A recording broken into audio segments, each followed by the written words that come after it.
Now we're going to go to the postal authorities. Now, the Post is obviously quite state-owned, and everyone thinks state-owned companies should be well ahead of the rest of the pack. But we're going to hear from Colin Campbell and a boy named Cash. So we're all very interested to hear more about Cash and his background. But Colin is the Director of Environment and Diversity at the Norwegian Post. And we heard a little bit already about the great programs that they have at the Postal Authority. But you're going to talk a little bit about what you guys do to support the diversity of your employees. So the floor is yours. Thank you. Diversity is very important for the Norway Post group, as we are a people-intensive type of business. And we want the people to be the best that they can be in our organization. That's one of our key goals. And that's something that doesn't happen by itself. Just a very specific example of what I mean by that is that research shows that in an interview situation, social norms and cultural norms can cause rather significant misunderstandings in terms of what an interviewee and an interviewer perceive as being a good interview. I mean, these are the kind of things that need to be created awareness around and worked on if we want to increase diversity at all levels in the organization. I'm going to come back to more about this very briefly about Norway Post. We don't just deliver mail. I think as we're all aware, society is changing. We're becoming digital. So our physical mail volumes are dropping dramatically, and our core business that is on the growth is growing now is logistics. So we do everything from express delivery to temperature regulated delivery. As you can see up here, we even install washing machines and things that are delivered from one of our large customers, IKEA, for example. So that's an interesting development for us. So major transitions. We operate in the Nordic countries. We are Norway, Sweden, Denmark, and Finland mainly, but we have a global network as well in terms of our logistics operations. We are ambitious, as most companies are, and that also obviously is in regard to diversity and environment as well. And there's a couple of reasons why we look at diversity. Obviously, we are a large organization, 20,000 people in the Nordics and the Nordic regions. So we a few years ago made a very conscious choice from the top management that diversity is something that we absolutely need to work with. The other area of social responsibility that we work with is environment. We have about 10,000 vehicles within our operations, and we emit about 500,000 tons of CO2 every year, so we have very ambitious goals in our environment work as well, which is important. But I've only got very few minutes because I'm going to let my colleague Cash come and tell us a little bit about his experiences as well. But I want to come into this with what we do when it regarding diversity. Just one little fact as well, I think it's been mentioned earlier, but within 2040, which is not that far away when you think about it, about 50% of Oslo's citizens will have another ethnic background than Norwegian. And for us, that's quite important that we're able to take consideration to that. So we don't really have a choice. Without diversity, without people from other ethnic backgrounds, Norway Post would actually cease to function. We are completely dependent on them. And here we see some pictures of some of the activities that we are working on. Another fact is that we have, of these 20,000 people, we have roughly 2,200 people that are of ethnic diversity. And there is a major difference between where they are placed. Within our operations, people working, driving and working in the terminals and production, obviously we have a very high portion of ethnically diverse employees, but within staff and leadership, that's where the challenge is for us, and that's where we really need to work and have initiatives to support people progressing up through the ranks of our business. Here we have a number of activities. Basically, these activities can be categorized into two things, and the one thing that we've experienced that's super important is creating that awareness and putting it on the agenda of the leadership teams. And not just top leadership, we're talking about leadership out in the entire organization. So for them to understand what are the key drivers and the key competencies and the awareness you need around diversity in a large organization such as us, that's the one major category. And the other category is obviously working with initiatives and activities that support diversity. And here we have a list of some of these. We have the trainee program, You Make a Difference, which I'm going to come back to in a minute. We also, at the moment, we have 10 immigrant women that are unemployed that we have connected up with internal leadership people, and they mentor them through a 6-month period in order to help them to get into work. We also have internship for unemployed women as well, and we have a fund to support cultural activities, and obviously recruiting and the way you encourage people to recruit and the way you execute your recruitment processes are also super important. Information campaigns, best practice sharing. We're obviously a racist-free zone, the entire group as well. And we have a fantastic cookbook with recipes from many, many parts of the world. Yeah, in terms of goals, I'm just going to mention briefly that we have a goal of having 15% within our operations that are of another ethnic background. And within leadership management, we have a goal of 7.5%. That's quite ambitious. And we hope to reach those goals. This is where I'm gonna give the relay pin over to my colleague Cash, because this is one of the programs that we think is very interesting. We lift up 4 or 5 candidates every year. They have to apply for positions, and they spend a year within different managerial and staff positions to gain experience.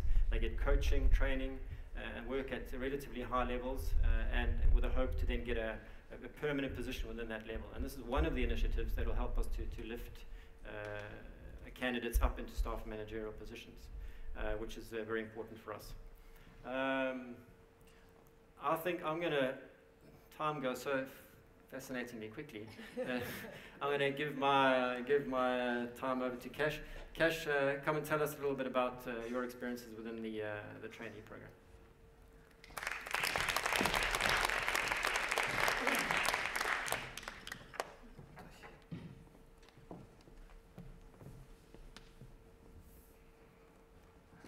Hello, my name is Cash.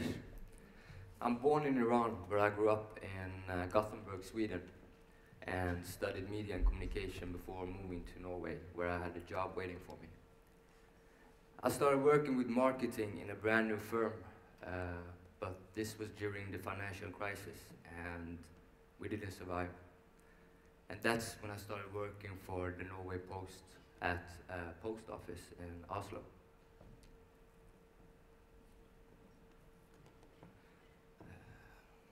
While I was working there, I grasped all the opportunities that came my way, and I knew that if you work hard, they will appear.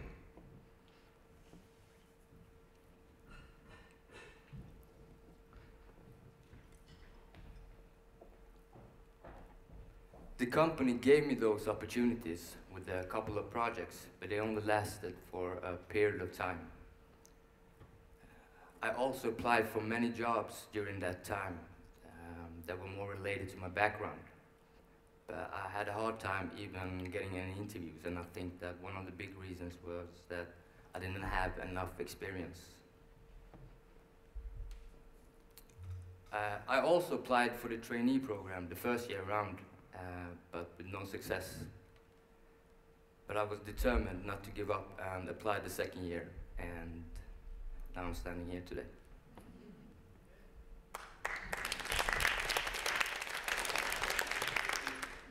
I still remember when I first found out that I'd been accepted to the program. I smiled for weeks, and I think I'm still smiling, especially on a day like this.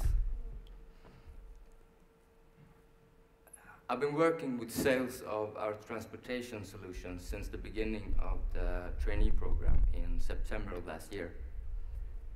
Everything was new in the beginning. Everything was so overwhelming, and I started asking what I got myself into. There was a lot to learn, and after 8 months, I feel that I'm still learning so much. But ever since the beginning, I have also felt that The company is investing a lot in this, and I wouldn't have made it without the help and support of my colleagues. The plan was from the start that I would just watch and learn for the first 6 months, and hopefully after that start doing it on my own. But with huge help and dedication from the sales team, it only took me less than a month.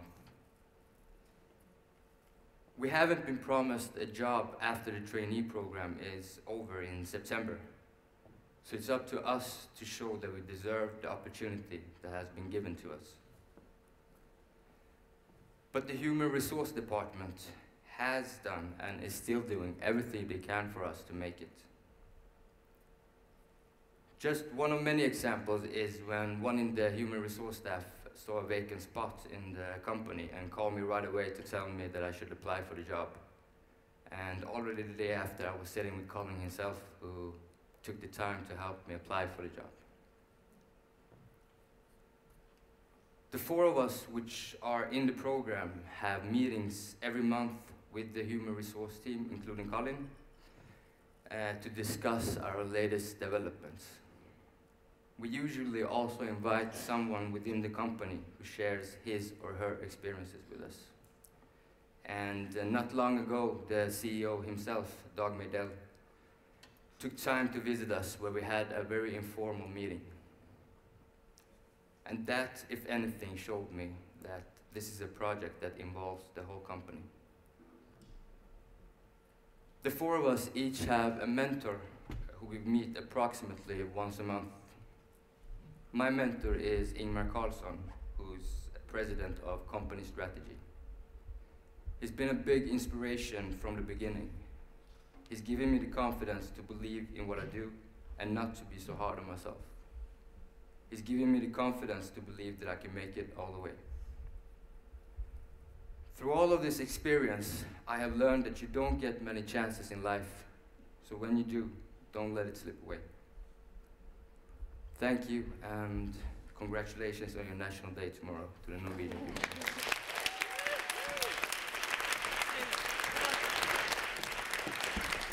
Well, first I got to say, with a guy named Cash is definitely in the right department, the sales and marketing department.